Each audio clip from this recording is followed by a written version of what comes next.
And when you're looking at your social media, at your actual social media network, right?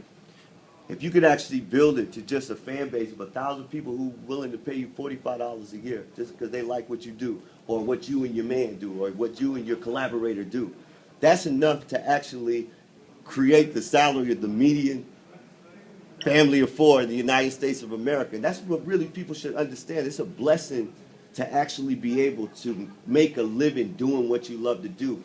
But you have to actually, you have to have an incredible gauge of what making a living is. And I think it's great that, you know, as producers and artists, you know, we live aspirational lives and we get money and we flying and doing trips and buying cars and all types of stuff. At the end of the day, the way I started is I just wanted to make enough money so that I could actually live my dream. You know what I'm saying? So if somebody's willing to pay you $500 a beat, and you find 1,000 of those people, you're making more money than most lawyers are making. You know what I'm saying?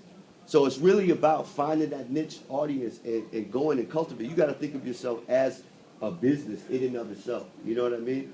And if you think of yourself as a business, most startups actually don't make money for 3 or 4 years. They're investing money for 3 or 4 years before they turn a profit. So you just really got to look at it like, and also the other thing is that like, when you look at sites like Kickstarter, right? People are actually crowdsourcing, like, you know, perfect cases like this Macklemore. Yo, we got to leave to another session? A few. Okay, yeah. There's an act named Macklemore. I don't know if you're familiar with him.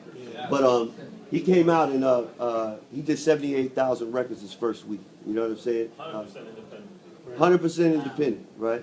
And you know, I was talking about 1,000, right? You know what I mean? I was talking about an audience of 1,000. But just do the math when you reach 78,000, you know, times $7 a record. You know what I mean? And selling out shows. And selling out shows everywhere and all that. And the bottom line is that he has a great engagement, even more so than me. I got a great engagement with my social media following.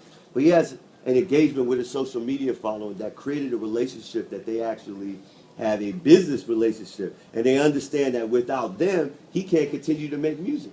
So you got to be able to actually inspire the small group of people that you have. If you can't even inspire like your mom and 5 of your friends to give you $10 for your album, how do you expect to go to like a manager and say, yo, I'm going to make you so much money? You got to be able to make yourself money. You know what I'm saying? If you can, and I think all the greatest, like, incredible stories, like you look at like Master P's story or like Cash Money's story, they were able to get their hoods behind them and buy these records and I mean, people they were making $1 million off of independent records, selling 100,000 in their own backyards and trunks, man. I mean, that still applies today, and it's actually easier. You know what I'm saying? So really, for me, like, if you really want to be awesome, and you really want to like, you know, get to that point where you can really make a business out of it, you just got to understand that the landscape has changed, the playing field is different, and it's really possible if you really get that grind on it. And if not only do you make the product,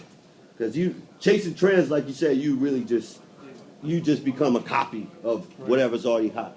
You make the product and find your audience and take care of that audience. You know what I'm saying? And they'll take care of you. You know what I mean?